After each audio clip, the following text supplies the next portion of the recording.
Marks versus percentile. खरं तर जो सगळ्यात शॉकिंग टॉपिक जो आहे ना, तो मार्क्स वर्सेस पर्सेंटाईल असतो. पहिला अटेम्प्ट आपला संपलेला आहे आणि तुमच्या शिफ्टनुसार मार्क्स वर्सेस पर्सेंटाईल एक्सपेक्टेड काय असू शकतं, म्हणजे किती मार्क्सवरती किती पर्सेंटाईल बनू शकतात हे मी डिटेलमध्ये सांगितलं आहे. खरं तर हा जो टॉपिक आहे ना, हा एकतर ना समजावणं खूप डिफिकल्ट आहे. का? कारण का तुम्ही जे एक्सपेक्ट करत असलेलं पर्सेंटाईल आहे आणि जे मिळालेलं पर्सेंटाईल आहे याच्यामध्ये डिफरन्स खूप असू शकतो. लास्ट 2 वर्षांच्या बघितलं ना केसेस, कित्येक मुलं अशी होती ज्यांना चांगले मार्क्स होते, म्हणजे 80 टू 90च्या दरम्यान होते, तर पर्सेंटाईल किती मिळालं होतं, 60 किंवा 60पेक्षा सुद्धा कमी. काही केसेस अशा होत्या. आणि काही मुलं अशी होती ज्यांचे मार्क्स 65, 80, 70 अशा दरम्यान होते आणि पर्सेंटाईल 85 टू 90च्या दरम्यान मिळत होतं. अशा भरपूर केसेस लास्ट इयर होत्या. त्यामुळे आजचा जो व्हिडिओ आहे ना, तो याबद्दल बनवतोय की मार्क्स वर्सेस पर्सेंटाईल तुमच्या शिफ्टनुसार कसं आहे. आता गेली 5 वर्षे ही काउन्सिलिंग प्रोसेस वगैरे करतोय. जे पर्सेंटाईल आहे ना, ते फक्त गेल्या वर्षी एका अटेम्प्टमुळे ना विद्यार्थ्यांना जे पर्सेंटाईल मिळत होतं ते ॲक्सेप्ट करावं लागत होतं. तुम्ही कितीही CET सेलला चॅलेंज केलीत की आमच्या पर्सेंटाईलमध्ये घोळ आला आहे, की आमचे मार्क्स इतके होते, आमचे पर्सेंटाईल इतके होते, CET सेलने काहीसुद्धा ऐकत नव्हतं. मात्र यावर्षी 2 अटेम्प्ट आहेत, त्यामुळे मला अपेक्षा आहे की चांगले पर्सेंटाईल बऱ्यापैकी सगळ्या मुलांना मिळू शकतं. ठीक आहे. मात्र काळजी ही घ्या की दुसरा अटेम्प्ट अजून शिल्लक आहे, तो व्यवस्थित द्या. आता तुम्हाला छोटीशी अपडेट काय आहे, एक म्हणजे काय, मी डिस्क्रिप्शन बॉक्समध्ये ना शिफ्ट वाईज डिफिकल्टीचा एक फीडबॅक फॉर्म बनवला आहे. फक्त 2 मिनिटं लागतात तो गुगल फॉर्म भरायला. तो फॉर्म सगळ्यांनी भरा. तुमच्या पहिल्या अटेम्प्टची जी शिफ्ट आहे ती निवडा. फिजिक्स, केमिस्ट्री, मॅथमॅटिक्स आणि पेपरची ओव्हरऑल डिफिकल्टी लेवल काय होती ते मला समजू द्या. कारण का परत मला पुढे जाऊन तुमच्या मार्क्सनुसार शिफ्ट वाईज पर्सेंटाईल अजून एकदा ॲनालिसिस करून तुमच्या शिफ्टचे टॉपर्स किती आहेत, शिफ्टची ओव्हरऑल डिफिकल्टी लेवल काय आहे, हे सगळं परत मला त्यावेळी ॲनालिसिस करावं लागेल आणि त्यावेळी ते गरजेचं आहे. जेवढे जास्त तुमच्या शिफ्टचे रिस्पॉन्सेस येतील त्यावरून समजेल की खरंच ती शिफ्ट डिफिकल्ट होती, इझी होती, मॉडरेट होतील, तसं फिजिक्स कसं होतं, त्यानुसार हे सगळे रिस्पॉन्सेस मला मिळतील. ठीक आहे. त्यामुळे तो फॉर्म जो आहे ना, फक्त 2 मिनिटं लागेल. तो डिस्क्रिप्शन बॉक्समध्ये आणि कमेंट्समध्ये अटॅच केलेला आहे. नक्की तो फिलअप करा. ठीक आहे. दुसरी गोष्ट, डिस्क्रिप्शन बॉक्समध्ये मी व्हॉट्सॲप ग्रुप, इन्स्टाचं पेज वगैरे असेल ते त्याला नक्की जॉईन करा. कारण का इथून पुढे म्हणजे तुम्ही विचार करा, आता दोन्ही अटेम्प्ट झाल्यानंतर आमचे काउन्सिलिंगचा प्रोग्राम स्टार्ट होतो, ज्याच्यामध्ये तुम्हाला 0 ते तुमचं ॲडमिशन होईपर्यंत कम्प्लिटली तुम्हाला डाऊट सपोर्टपासून सगळीकडे म्हणजे तुमचे सगळे ॲडमिशन प्रोसेसमध्ये सपोर्ट असतो.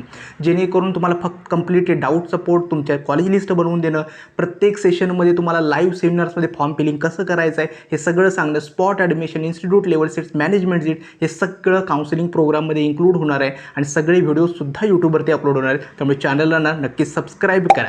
ठीक आहे. तर सुरुवात करूया आजच्या या नवीन व्हिडिओला.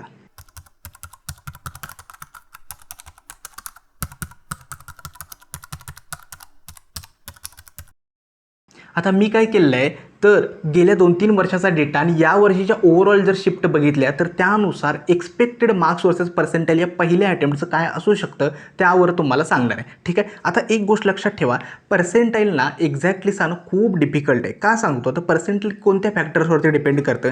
एक म्हणजे तुमच्या शिफ्टमध्ये तुमच्यापेक्षा किती मुलांनी जास्त मार्क्स स्कोर केलेत त्यावरती पर्सेंटाईल डिटरमाइंड होतं. आता महाराष्ट्रामध्ये तुमच्यापेक्षा जास्त किती मुलं आहेत ज्यांनी मार्क्स स्कोर केलेत हे फाइंड करणंच इतकं अवघड आहे. त्यामुळे ते आपण म्हणू शकत नाही की इतकी मुलं आहेत. ठीक आहे. हा पहिला फॅक्टर. दुसरा आहे ते म्हणजे काय, पर्सेंटाईल हे total PCM score out of 200 याच्यावरती डिपेंड करतं. ज्यावेळी तुमचा रिझल्ट डिक्लेअर होतो ना, तर बघाल रिझल्टवरती तुम्हाला फिजिक्सचं पर्सेंटाईल आलेलं असतं, केमिस्ट्रीचं आलेलं असतं, मॅथमॅटिक्सचं आलेलं असतं आणि टोटल पर्सेंटाईल असतं. आता टोटल पर्सेंटाईल जे आहे ना, ते फिजिक्स, केमिस्ट्री आणि मॅथमॅटिक्सच्या तिन्ही पर्सेंटाईलचे ॲव्हरेज नसते. ते टोटल पर्सेंटाईल आउट ऑफ 200 तुम्ही किती मार्क्स स्कोर केले त्याच्यावरती डिपेंड करतं. ही गोष्ट समजून घ्या. तिसरं आहे ते म्हणजे काय, शिफ्टची डिफिकल्टी लेवल आणि शिफ्टच्या टॉपरचा स्कोर. आता तुमच्या शिफ्टची ओव्हरऑल डिफिकल्टी लेवल काय होती, तुमच्या शिफ्टमध्ये किती टॉपर्स होते यावरती सुद्धा या गोष्टी ठरतात. आणखीन आहे तुमच्या शिफ्टमध्ये नंबर ऑफ स्टुडंट्स किती होते. या 4 फॅक्टर्सवरती हे आपले मार्क्स वर्सेस पर्सेंटाईल डिपेंड होतं. आता तुम्ही जर बघाल तर मार्क्स वर्सेस पर्सेंटाईलला एक्झॅक्टली सांगणं खूप का डिफिकल्ट आहे, कारण का किती तुमच्यापेक्षा किती मुलं पुढे आहेत ना हे आपल्याला माहिती नसतं. ठीक आहे. आता शिफ्ट वाईज मार्क्स वर्सेस पर्सेंटाईलला आत्ता सांगणं खूप डिफिकल्ट आहे, कारण का तुमची शिफ्ट इझी आहे, मॉडरेट आहे, डिफिकल्ट आहे हे मला माहिती नाही आहे. त्यामुळे जो फीडबॅक फॉर्म सांगितलेला आहे तो फीडबॅक फॉर्म पहिल्यांदा तुम्ही सगळ्यांनी भरा. तो फीडबॅक फॉर्म भरल्यानंतर काय करा, एकदा तो फीडबॅक फॉर्म भरलात ना तर तुम्ही ॲनालिसिस करेल कोणती शिफ्ट किती आहे, डिफिकल्ट आहे, आणि पुन्हा एकदा मी शिफ्टचा प्रत्येक शिफ्टनुसार मार्क्स वर्सेस पर्सेंटेलचा व्हिडिओ आणखीन एकदा डिटेलमध्ये बनवेल. ठीक. आता समजा मी तुम्हाला जे मार्क्स वर्सेस पर्सेंटेल सांगतोय, सपोज मी रेंज दिली 96 to 98 पर्सेंटेलसाठी 115 to 135 मार्क्स. तर लक्षात ठेवा, जो लोअर पर्सेंटाईल आहे त्यासाठी ही 115चे असणार आहेत आणि 98साठी 135 या दरम्यानच्या रेंज असणार आहे, ते तुम्ही पकडून घ्या. ठीक आहे. आता लक्षात ठेवा, यावर्षी मार्क्स वर्सेस पर्सेंटाईलसाठी 99 पर्सेंटाईलसाठी मार्क्स पहिल्या अटेम्प्टमध्ये कसे येऊ शकतात.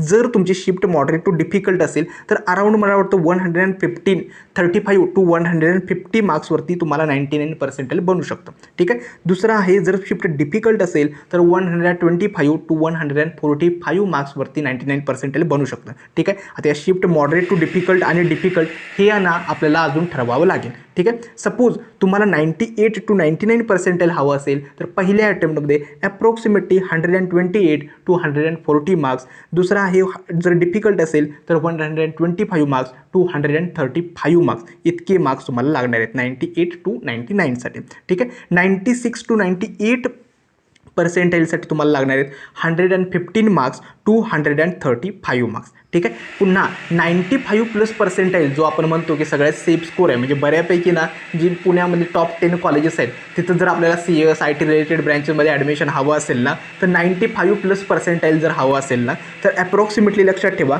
जर शिफ्ट मॉडरेट टू डिफिकल्ट असेल तर 100 to 120 मार्क्स. ठीक आहे. आणि डिफिकल्ट असेल तो 100 and 110 मार्क्सवरती तुम्हाला ते 95 प्लस पर्सेंटाईल मिळू शकतात. ठीक आहे. हे पहिल्या अटेम्प्टबद्दल सांगतोय. 90 to 95 पर्सेंटाईलसाठी ॲप्रॉक्सिमेटली मॉडरेट टू डिफिकल्ट शिफ्टसाठी 95 to 120 मार्क्स आणि डिफिकल्ट शिफ्टसाठी 90 to 115 मार्क्स इतके मार्क्स तुम्हाला 90 ते 95 पर्सेंटाईलच्या दरम्यान जर तुम्हाला मार्क्स पर्सेंटाईल हवं असेल तर 95 ते 120 जर मॉडरेट टू डिफिकल्ट असेल आणि डिफिकल्ट असेल तो 90 to 115 मार्क्स. आता मॉडरेट टू डिफिकल्ट आणि डिफिकल्ट का निवडले, कारण का बहुतांशी शिफ्ट ना याच दोन रेंजमध्ये असतात. आणि 90 प्लस पर्सेंटाईल जर तुम्हाला हवं असेल तर ॲप्रॉक्सिमेटली 90 to 100 मार्क्स किंवा 105 मार्क्सच्या दरम्यान तुम्हाला लागणार. ठीक आहे. जर 80 प्लस पर्सेंटाईल हवं असेल तर 78 to 92 मार्क्स. 70 प्लस पर्सेंटाईलसाठी 72 to 84 मार्क्स. 50 to 670 पर्सेंटाईलसाठी 60 to 74 मार्क्स. आणि जर बिलो 60 मार्क्स असतील तर पर्सेंटाईल अनप्रेडिक्टेबल आहे. लक्षात ठेवा, जर कमी मार्क्स असेल ना पर्सेंटाईलमध्ये काय होतं, तिथं सॅच्युरेशन पॉईंट जास्त असतो. गेल्या वर्षी जर बघाल बहुतांश मुलं बिलो 100 मार्क्सच्याच खाली होते. ठीक आहे. म्हणजे 100 मार्क्सपेक्षा कमीच सगळ्यांना मार्क होते आणि अशा सिच्युएशनला तिथं सॅच्युरेशन होतं आणि मुलांचं पर्सेंटाईल काय होतं, कधी कधी कमी मार्क्सवर पण चांगलं पर्सेंटाईल येऊ शकतं आणि कधी कधी जास्त मार्क्सवर सुद्धा कमी पर्सेंटाईल येऊ शकतं. ठीक आहे. त्यामुळे या रेंजमध्ये आपण कधीही सापडायचं नाही. आय होप तुम्हाला ही प्रोसेस समजली असेल. हे मार्क्स वर्सेस पर्सेंटाईल पहिल्या अटेम्प्टचं मी ॲप्रॉक्सिमेटली सांगतोय. जे एकदा तुमचं जर शिफ्टची मला डिफिकल्टी लेवल समजली तर मी परत एकदा तुमचं मार्क्स वर्सेस पर्सेंटाईलमध्ये शिफ्ट वाईज किती असू शकतं ते मी डिटेलमध्ये तुम्हाला सांगेन. ठीक आहे. तुर्तास सध्या तुम्ही तो फीडबॅक फॉर्म जो भरलेला आहे तो सगळा व्यवस्थित भरा. चॅनलला नक्की सबस्क्राईब करा. ज्या मुलांना मेगा मॉक टेस्ट सिरीज आणि पर्सनल मेंटरशिप प्रोग्राम जो आमचा स्टार्ट आहे, ज्याला जॉईन करायचं आहे नक्की जॉईन करा. कारण का सेकंड अटेम्प्टमध्ये जास्तीत जास्त तुमची पेपर अटेम्प्टिंग स्ट्रॅटेजी स्ट्रॉंग असली पाहिजे. जास्तीत जास्त पेपर अटेम्प्ट करा. कारण का फक्त आम्ही तुम्हाला मॉक टेस्ट प्रोव्हाइड करत नाही, टोटल 35 फुल सिलेबस टेस्ट, त्यानंतर तुमचा mentorship programme, hand written notes मिळतात, इन्स्टंटली रिझल्ट कळतो, प्रत्येक क्वेश्चनचं डिटेल्डमध्ये सोल्युशन्स, हे सगळं आम्ही इन्क्लूड केलेलं आहे. नक्की जेव्हा मुलांना जॉईन करायचं आहे नक्की जॉईन करा. ठीक आहे. आजचा हा व्हिडिओ कसा वाटला हे देखील मला कमेंट सेक्शनमध्ये सांगा. आजचा हा व्हिडिओ मी इथेच थांबवतो. धन्यवाद.